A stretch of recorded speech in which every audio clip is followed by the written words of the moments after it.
Hello अस्सलाम वालेकुम everyone, my name is Mohammad Anwar. जैसे कि पिछली वीडियो में मैंने आप सबसे वादा किया था कि मैं जापान यूज्ड कार इंडस्ट्री के हवाले से आपको गाइड करूंगा कि किस तरह से आप पाकिस्तान गाड़ी इंपोर्ट कर सकते हैं या फिर जापान के ऑक्शन हाउसेस में पार्टिसिपेट करके आप किसी भी दुनिया के मुल्क में गाड़ी एक्सपोर्ट कर सकते हैं, या फिर अगर आप किसी भी मुल्क में इंपोर्ट करना चाह रहे हैं, आप उस कंट्री में अवेलेबल हैं, ख़ुद इंपोर्ट करना चाह रहे हैं, UK, Cyprus, Kenya, Tanzania, etc या फिर किसी भी country all around the world, तो आप किस तरह से वो कर सकते हैं। ठीक है, तो सबसे पहले let's get started with the Pakistan procedure.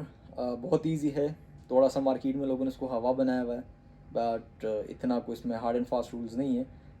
हवा उसलिए उन्होंने बनाया हुआ है कि अगर हर एक बंदे को समझ आ गई तो हर एक बंदा इंपोर्टर बन जाएगा और उनके लिए थोड़ा सा मसला हो जाएगा, कंपटीशन ज़्यादा हो जाएगा। तो सबसे जो पहला काम आपने करना होता है जापनीज़ गाड़ी को इंपोर्ट करने का, वो ये है कि आपने किसी भी Japanese used car exporting industry के साथ एक ऑक्शन लॉगिन क्रिएट करना होता है। उसके बगैर आप गाड़ी बाय नहीं कर सकते जापान से। ठीक है, वंस दैट इज़ क्रिएटेड, फिर आपने ऑक्शन में बिड करनी होती है।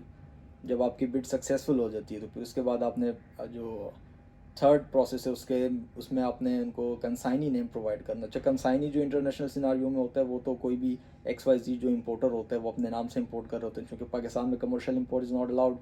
सिर्फ ओवरसीज़ पाकिस्तानी एक गाड़ी अपने पासपोर्ट पे इंपोर्ट कर सकता है, तो आपको एक किसी भी ओवरसीज़ पाकिस्तानी का नाम रिक्वायर्ड होता है, या अगर आप ओवरसीज़ पाकिस्तानी और अपने नाम पे खुद इंपोर्ट करना चाहते हो तो आपको जो पासपोर्ट पे आपका नाम है वो एज अ कंसाइनी आपने यूज़ करना होता है। रिक्वायरमेंट इसकी ये होती है कि मिनिमम अपने 181 डेज़ पाकिस्तान से बाहर गुजारे हों। ठीक है, तो तब आप एक कंसाइनी बन सकते हैं।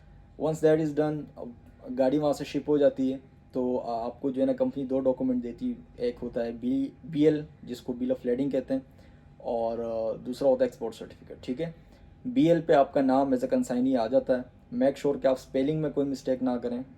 अगर आपने कोई मिस्टेक कर दी तो पोर्ट पे फिर इसको अमेंड करवाने के मिनिमम 25,000 मैक्सिमम 1.5 लाख रुपए तक चार्जेस जा सकते हैं, डिपेंडिंग कि गाड़ी कहाँ पे शिप कहाँ पे बर्थ हुआ है। ठीक है, फिर उसके बाद जब आपकी बिल BL वगैरह सब कुछ जनरेट हो गया तो फिर जो आपका प्रोसीजर स्टार्ट होता है वो ये है कि आपने जिस कंट्री में मतलब आप हैं या कंसाइनी जहाँ से आपने अरेंज किया तो उनके वहाँ के बैंक अकाउंट, लेट्स से अगर UAE से तो UAE के उनका जो बैंक अकाउंट है वहाँ से पाकिस्तान में उनके बैंक अकाउंट में या उनके ब्लड रिलेटिव के बैंक अकाउंट में ड्यूटी के amount in terms of dollar आनी चाहिए। ठीक है, वंस दैट इज़ डन, फिर आपने जो जिस बैंक में आपने ट्रांसफ़र कराई है, लोकल बैंक में जिसमें आपने ट्रांसफ़र कराई है, उसमें बैंक ब्रांच में जाएंगे जिसमें उनका अकाउंट है, और वहाँ से PRC एक होता है इनकैशमेंट सर्टिफिकेट, वो आपने उनसे लेना है। ठीक है, वंस दैट इज़ डन तो आपके पास सब डॉक्यूमेंट होंगे, एक बिल ऑफ लेडिंग, एक एक्सपोर्ट सर्टिफिकेट, एक PRC। ठीक है,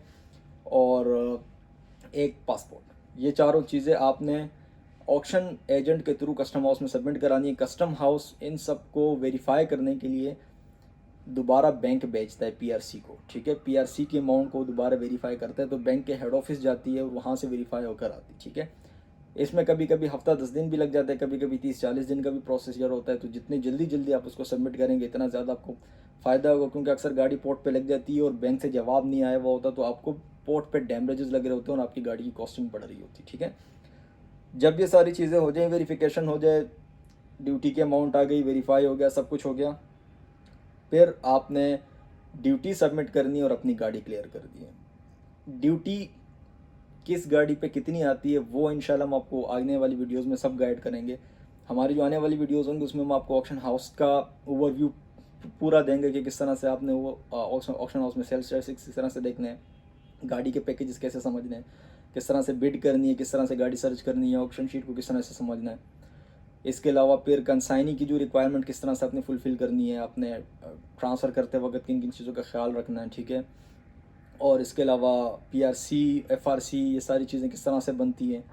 फिर इसके अलावा वेरिफिकेशन के दौरान आपको किन किन चीज़ों का ख्याल रखना होता है, ड्यूटी सबमिशन के दौरान आपने किन किन चीज़ों का ख्याल रखना होता है। तो ये सारी चीज़ों का इंशाल्लाह आपको हम नेक्स्ट वीडियोज़ में 1 बाय 1 बताएंगे।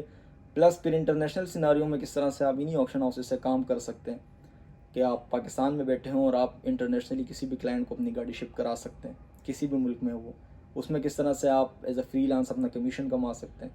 तो इंशाल्लाह आने वाली वीडियोस में हम इन चीज़ों को आपको पूरा एक्सपेरिमेंट करके बताएंगे। उसके लिए ज़रूरी है कि आप मेरे चैनल को सब्सक्राइब करें और बेल आइकॉन का बटन लाजमी दबाएं,